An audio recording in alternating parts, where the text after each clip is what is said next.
Unique classes में मोहम्मद सलाहुद्दीन रज़वी आप तमाम सामीन व नाज़रीन का खैर मकदम करता है। दोस्तों, हर रोज़ की तरह आज हम फिर एक नई वीडियो के साथ आपकी खिदमत में हाजिर हुए, जिसका मौजू है राजेंद्र सिंह बेदी की अदबी खिदमत और मुख्तसर हालात ज़िंदगी।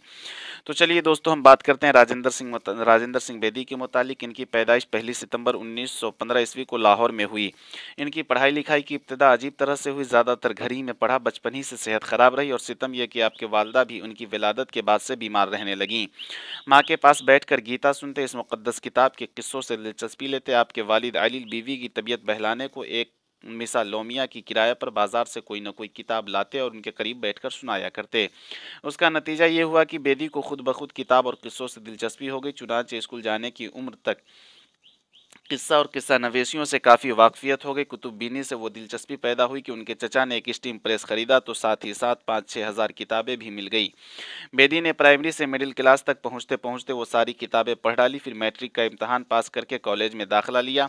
तालिब इल्मी के ज़माने ही में शेर कहने और अफसाने लिखने का शौक़ पैदा हुआ। हुनूस तालीम से पूरी तरह फ़रागत न हुई थी कि माँ का इंतकाल भी हो गया। हालात ने ऐसा मजबूर किया कि डाक खाना की मुलाजमत करनी पड़ी। 9 साल तक ये मुलाजमत रही। फिर रेडियो में मुलाजमत मिल गई। ये सिलसिला अभी तक चल रहा था कि मुल्क का बंटवारा हो गया। बहज़ार दिक्कत बेदी साहब दिल्ली पहुंचने बाद जम्मू रेडियो स्टेशन के असिस्टेंट डायरेक्टर हो गए, मगर वहां ज़्यादा दिन न रह सके। मुंबई चले गए। एक अरसे दराज तक वहीं रहा और मुंबई में उनका इंतकाल भी हुआ। बेदी के अफसाने तकरीबन सभी हलकों में मकबूल हैं, लेकिन बाज़ हलकों में उन्हें बहुत पसंद किया जाता है। जहाँ तक अदबी अक़ीदत और का ताल्लुक़ है, बेदी खालिस तरक्की पसंद है, लेकिन इस अक़ीदे में उन्होंने कभी इंतहा पसंदी की राह इख्तियार नहीं की। बेदी के अफसानों में जो चीज़ बहुत नुमाया है वो उनकी गहरी जज्बातियत है, लेकिन जज्बातियत सुस्ती और बेरूह नहीं बल्कि नफ्सियात का तसल्ली बख्श और किसी हद तक मुआशरा की जहनी अबतरी की तस्वीर है। ये जज्बातियत इंसानी हमदर्दी और कायनाती मफाद में तब्दील होकर पढ़ने वालों को अपना हम ख्याल बना लेती है। बेदी ने अफसानों का मवाद गर्दोपेश की ज़िंदगी से हासिल किया है। मामूली वाक़यात ज़िंदगी की मुख्तलिफ कशमकशें, अज़दवाजी ज़िंदगी की पेचीदगियाँ, मुआशी उलझनें, यही मौज़ूआत उनके अफसानों में रंग भरते हैं। इन तमाम खुश्क, बेनमक और मामूली बातों को बेदी इस दिलचस्पी और दिलनशीनी से बयान करते हैं कि पढ़ने वाला उनकी जादू बयानी में मशहूर होता जाता है और साथ ही साथ ज़िंदगी बारेगरां के बजाय एक ऐसा खुशनुमा समंदर मालूम होता है कि जिसकी मौजें खौफनाक होते हुए भी हमें अपनी तरफ खींचती चली जाती है और हम खुशी से उनके आगोश में खुद को डाल देते हैं। बेदी के अफसानों का पस मंज़र फितरत निगारी नहीं बल्कि एक ख़ास किस्म की रंगीन तख़य्युल से उभरता है। किरदारों की तख़य्युल उनकी तकमील में ख़ास मदद देती है। फितरत का सहारा कहीं कहीं इनफ़ियाली तौर पर चाहे मिल जाए, लेकिन हम उसके बहाव में असल किस्सा को छोड़कर कहीं नहीं बहते। किरदार की अमली और मुतहर्रिक सलाहियतें हमें अपनी तरफ मुतवज्जह करके ज़हन और तख़य्युल की बागडोर अपने हाथ में ले लेती हैं।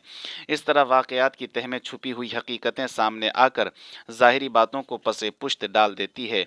बेदी के जुमले बड़े सजे और माने खेज होते हैं, लेकिन कभी कभी उनकी ज़बान और माहौल के असरात से जुमलों की नशिस्त और अल्फाज व मुहावरात की सोती और नाहमवार तरबियत नामानूस फ़ज़ा में पढ़ने वालों को ले जाती है। लेकिन अफसानों की खूबसूरती और कशिश में इस कमज़ोरी का एहसास ज़्यादा नहीं हो पाता। उनके अफसानों में पान शॉप, 10 मिनट बारिश में और तुलादान मुकम्मल और कामयाब अफसाने हैं। इधर कुछ दिनों से उन्होंने नावेल की तरफ भी तवज्जो की है। हाल ही में उनका नावेल एक चादर मैली सी एक अहले ज़ौक़ से ख़राज तहसीन वसूल कर चुका है। उन्होंने एक एकट के ड्रामे भी लिखे हैं, जिनका मजमूआ 7 खेल के नाम से शाये हो चुका है। तो दोस्तों, ये थी मुख्तसर हालात ज़िंदगी, और चलिए उनकी कुछ अदबी कारनामे के मुतालिक बात करते हैं। राजेंद्र सिंह बेदी की अफसानवी मजमुओं की तादाद कुल 6 हैं। तो इनका पहला अफसानवी मजमुआ है दाना वो दाम, जिसमें अफसानों की तादाद 14 है। दूसरा अफसानवी मजमुआ है ग्रहण, जिसमें अफसानों की तादाद 14 है। तीसरा अफसानवी मजमुआ है कोखजली, जिसमें अफसानों की तादाद 13 है। चौथी अफसानवी मजमुआ है अपने दुख मुझे दे दो, जिसमें अफसानों की तादाद 9 है। उसके बाद पांचवा अफसानवी मजमुआ है हाथ हमारे कलम हुए, जिसमें अफसानों की तादाद 10 है। और छठा अफसानवी मजमुआ है मुक्ति बौद्ध, जिसमें अफसानों की तादाद 6 हैं। तो दोस्तों, जहाँ राजेंद्र सिंह बेदी ने अफसाने लिखे हैं, वहाँ राजेंद्र सिंह बेदी ने वहाँ ड्रामे भी लिखे हैं। राजेंद्र सिंह बेदी के ड्रामे ये हैं: बेजान चीज़, एक औरत की नह, रिवाज इंसानी, अब तो घबरा के, कार की शादी, ख्वाजा सर, اور اس کے بعد تلچھٹ، نقل مکانی، آگ درخشندہ اور پاؤں کی مونچھ۔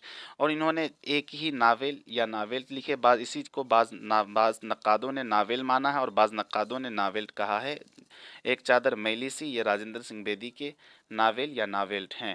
کچھ ایسے افسانے ہیں راجندر سنگھ بیدی کے جو کسی مجموعے میں شائع نہ ہو چکے، وہ یہ ہیں: مہارانی کا تحفہ، مثبت اور منفی، خود غرض، ناگفتہ اور نورا، سارگام کے بھوکے۔ یہ تھے دوستو راجندر سنگھ بیدی کے ادبی خدمات اور ان کی مختصر حالات زندگی۔ تو امید کرتے ہیں کہ یہ ویڈیو آپ کو اچھی لگی ہوگی۔ اچھی لگی ہے تو لائک اور کمنٹ کرنا نہ بھولیں۔ ہاں، ہماری چینل کو سبسکرائب ضرور کریں، بیل آئیکن کو بھی دبائیں تاکہ ہماری ہر آنے والی ویڈیو کی انفارمیشن سب سے پہلے پہنچے آپ تک۔ میرے اگلے ویڈیو تک پھر آپ سے ملتے ہیں، جب تک کہ خدا حافظ۔ آپ کا مخلص دوست محمد صلاح الدین رضوی۔